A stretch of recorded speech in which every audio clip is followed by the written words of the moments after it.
ఒకే ఒక్క జీవితం. దేవుడు నీకు ఇచ్చిన బిడ్డలకు ఎంత ప్రేమను పంచగలవు అంత ప్రేమను పంచు. ఒకవేళ 7 జన్మలు ఉన్నాయి అనుకోండి, నీ పిల్లల దగ్గరికి వచ్చి, బాబు ఇంకో జన్మ ఉంటే ఎవరి కడుపును పుట్టాలనుకుంటున్నావు అని నీ పిల్లల్ని అడిగితే, పిల్లలు ఏమన్నాలో తెలుసా? మరలా మా అమ్మ కడుపునే నేను పుట్టాలయ్యా, పుడితే మరలా తండ్రి కడుపునే పుట్టాలయ్యా.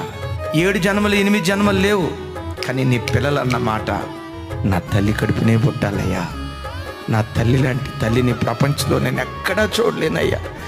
ఆ మాతృమూర్తి కడుపులో ఎన్ని జన్మలున్నా ఆ తల్లి కడుపునే పుట్టాలయ్యా అని నీ పిల్లలు అనేటట్లుగా నువ్వు బ్రతకాలి.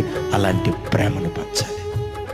మా అమ్మ నాన్న మాకు ఆస్తిపాస్తులు సంపాదించి పెట్టలేకపోయినా ప్రేమగా బ్రతికే జీవితాన్ని వరంగా మాకు ఇచ్చారయ్యా. మరొక జన్మంటూ ఉంటే ఆ తల్లి కడుపులోనే పుట్టాలని నీ పిల్లలు అనేటట్లుగా ఆ మాతృత్వాన్ని నీ పిల్లలకు నువ్వు